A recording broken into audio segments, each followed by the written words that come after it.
Richard I. Manning, and I live on Cannon Street in Georgetown, of course, 208 Cannon. Well, I was in something called Davidson College.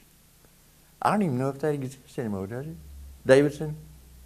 It was quite an excellent boys' school in those days, but then, of course, pardon me, young lady, they got messed up and invited girls in. But I was in Davidson my junior year. War came along, and I asked permission from Dad if I could leave college and go into service. That was, of course, in January. And he said, yes, of course. And so I left and was applied for naval aviation, which was, you know, I thought pretty upscale.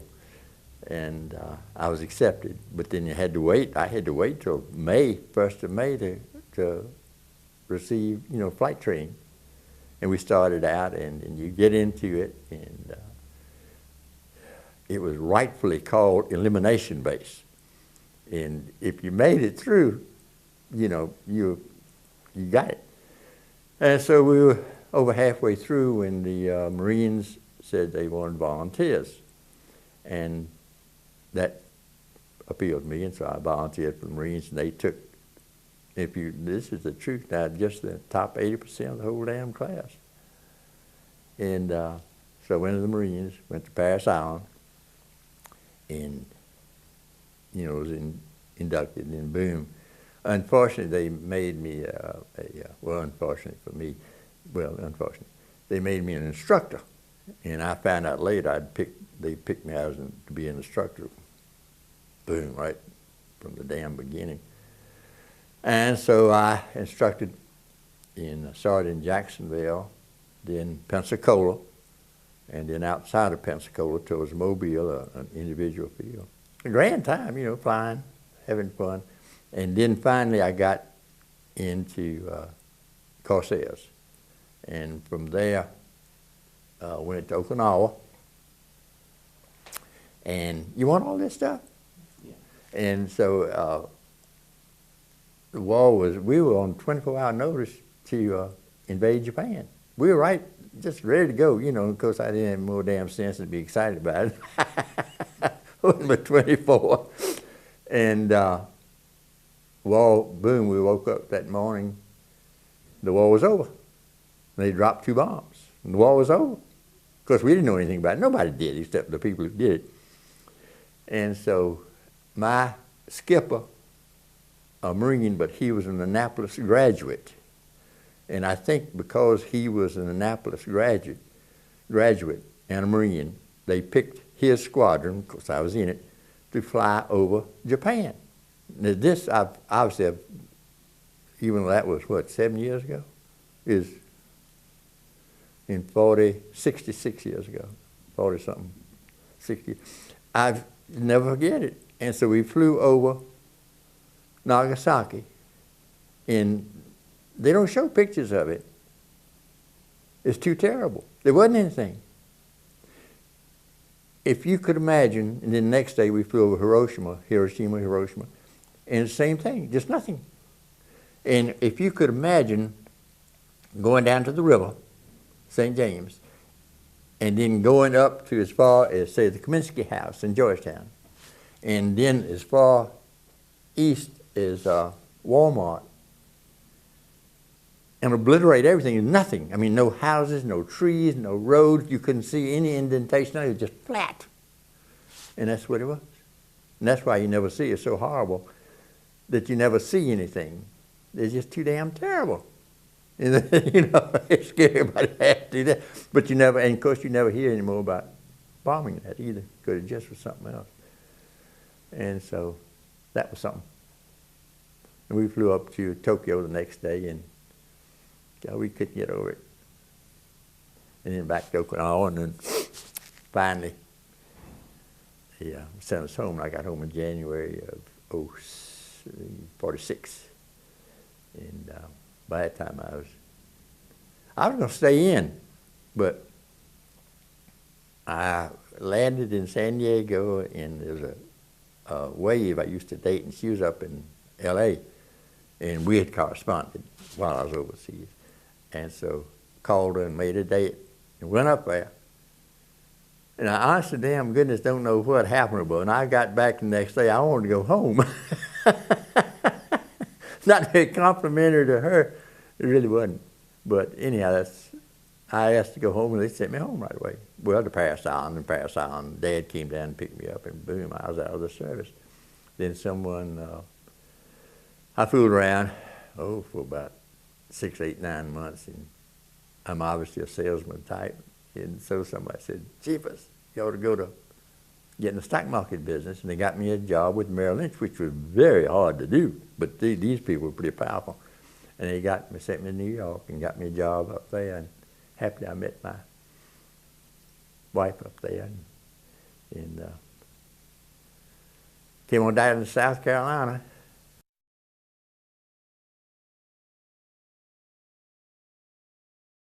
The Corsair, you couldn't put it on a carrier, the first ones. The prop was 13 feet something. And the first, I think literally the first 5 Corsairs, a Navy officer, pilot, attempted to land, cracked up.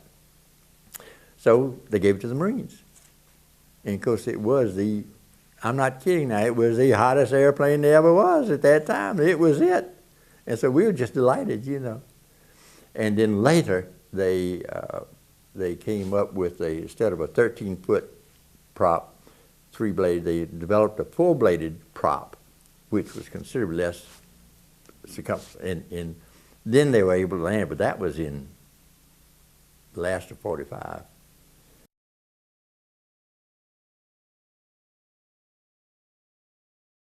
Well, it started off in something called elimination base, and that's what they meant too. And if you looked cross-eyed, did anything wrong, boom, you were out of there. And of course, you had to learn to fly.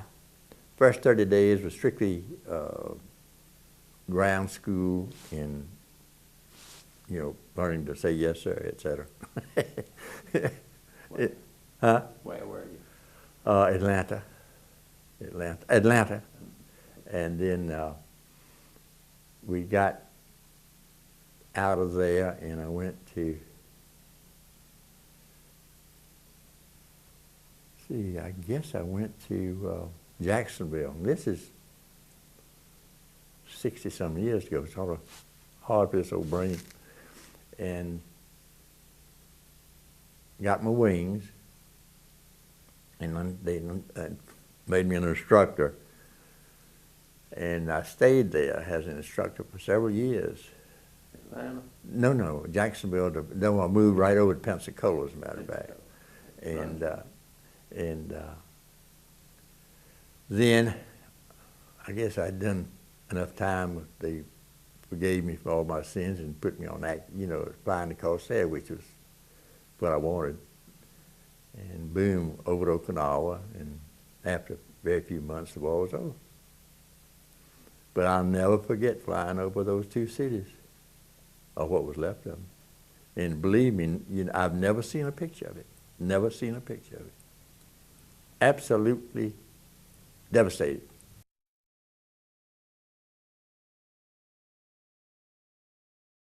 Oh, actually, it was estimated he saved 500,000 American lives. Oh, yeah, damn good idea.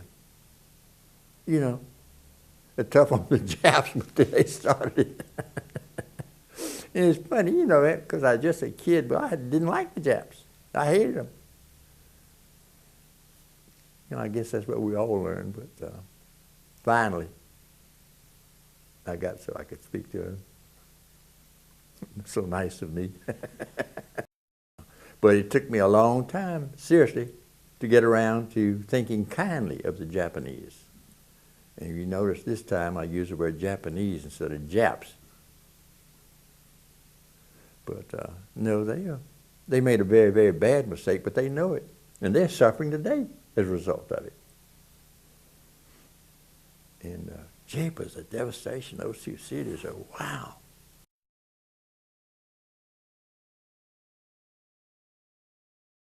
Just the standard search missions. You probably, I don't know whether I flew once a day or not, but at least 4 times a week. And it was boiling hot. We weren't used to it. And because you sit in that plane and you cook. And so we'd fly 4.5 hours, I guess, at a time and come back, land, and this is personal nonsense, but it's what happened. And then we landed and we'd take off our clothes except for our shorts, young lady, and we'd get on a cot and dry out.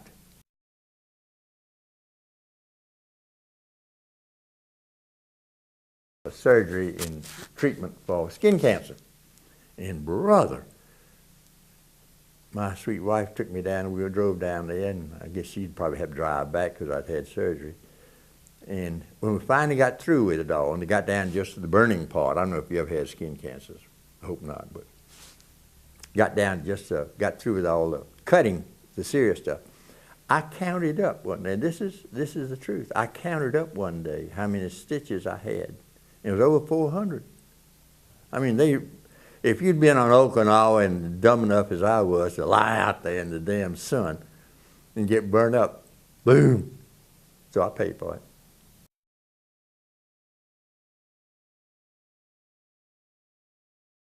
I've thought about that and I've been asked about that, but I think if you get out of the fighter pilot, and in the Corsair in particular, it just isn't much to go out and get in the small, civilian plane. It just doesn't do anything for you.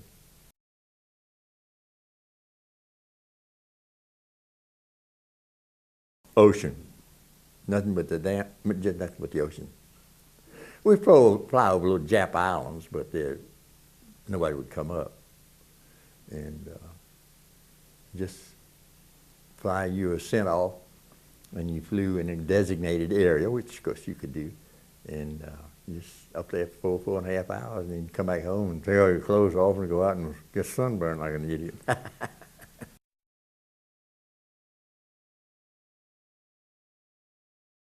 Terrible shape. They had all their planes there waiting for the invasion. That's what I was given to understand. And as a conscript, I never saw one up in the air. But they were waiting for us, and we were on 24-hour notice to go. And they woke up that morning, and boom, the war was over. We couldn't even imagine it. Nobody could. And unless you really saw the devastation of those 2 cities, what was left of them, I don't think you can't imagine it really.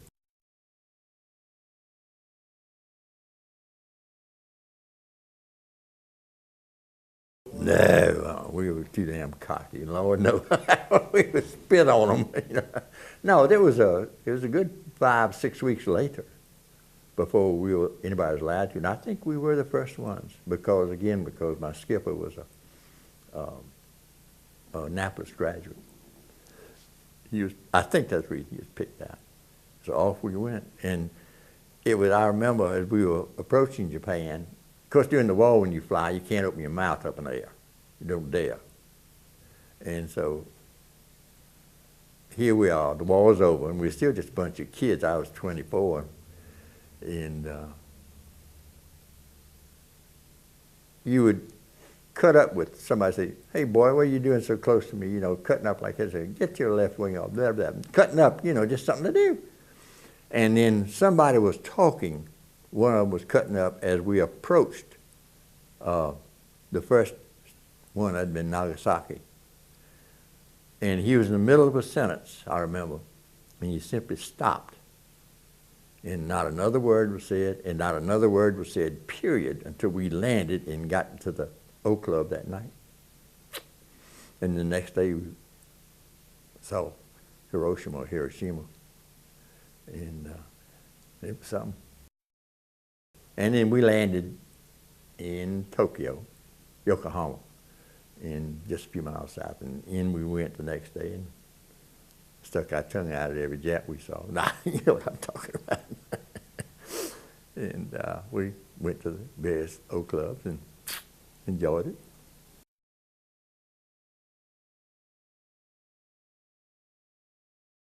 Perfect. Marines are just great. And naval aviation, all of that was just top drawer, absolutely.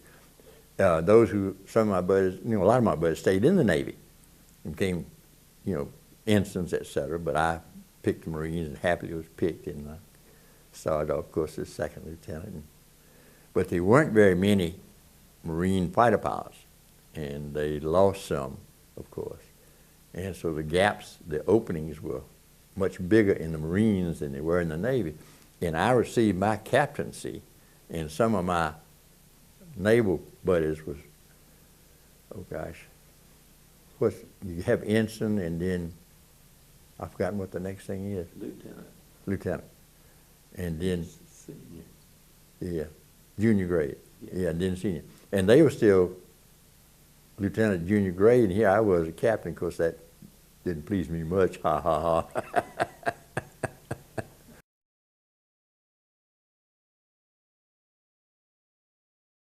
I was going to go into law, be an attorney, lawyer, and then I think you or someone else did. I think about it, was planning to go back to school, and after, no. I could have taught a class. I felt, I did not want to be going to law, and obviously my blah blah blah. You could imagine me being a salesman, and went up to New York. Somebody got me a job with Merrill Lynch, which was a very tough thing to do, man. They're high people. And happily met my bride, got married, and came back down to Columbia with Merrill Lynch. And I stayed with Merrill Lynch for, I guess, must have been 30 years.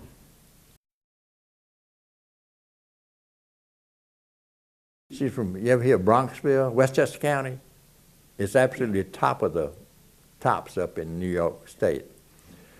And I had a cousin who lives there. And so when I went into Manhattan and was getting ready to start a job, she, of course, invited me out for the weekend, and she gave me a coming out party to introduce me. And she called a friend of hers, said, "Don't you have a daughter, blah, blah, blah?" I said, "Yes." Said, "Well, I've got this young cousin. Let me send him over to pick her up." And that was my bride. Boom, we had a fabulous 60 years. She died 5 months ago, but we had a fabulous 60 years, starting that first evening. And she loved, and she loves the South. I remember we were at a party at our house, and maybe the second or third year we were down there, and all of a sudden she said, "Well, those damn Yankees," and people dropped their glasses and they fell on the floor laughing. It was a riot, and she didn't know what we were laughing at first. She loved the South, just loved it.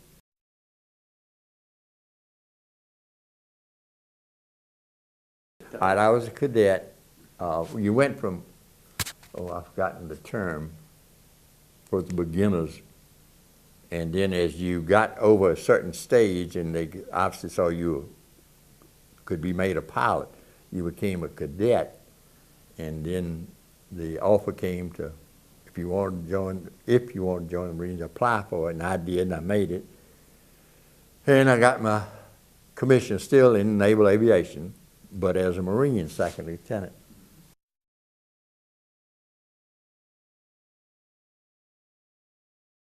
If you remember, it started in December of 1940, I guess it was. 41. And Dad let me leave school in January of 42, gave me okay. And I immediately applied for naval aviation. Pretty soon I went out and I worked out for about 3 or 4 weeks to get good and strong, because it was tough to get in that darn thing. And they accepted me, and that was in March.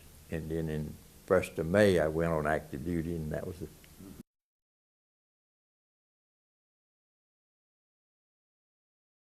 No, they would have, all the expense they went to and everything, they'd rather kept them all. It was just if you messed up or didn't have the ability that they wanted to see. And some of my best friends, they were neat guys, they didn't make it. And tough,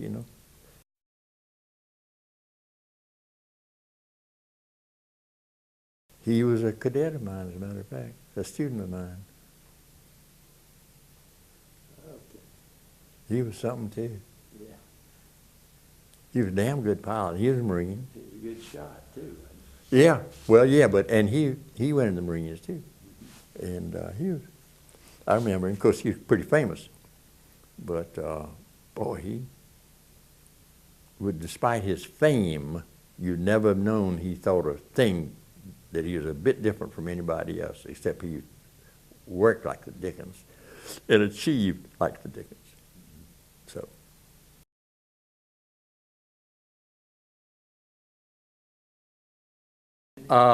Yeah, one time a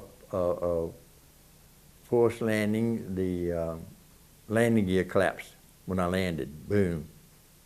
You know, you didn't know. I didn't know it until it happened, and so the plane on the ground, but didn't bother me. I mean, happily I stayed. You know, the plane just stayed flat and just skewed around, and of course they came right out and got me in the plane, and I had to go to the man.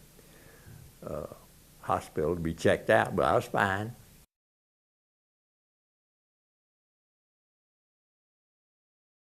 They called it as SNJ, and I've forgotten what the J stands for. But it was a top trainer, top, National Navy would have top stuff, and that's what we trained in. But I trained other people in when they came along, like Ted Williams, for instance. Very rarely would there be an accident, very rare. So we didn't think about it as anything except just, having a good time. Well, of course, we were all extreme patriots, and I just enjoyed it. Flying was everything I loved to do, and I was flying the best of the airplanes.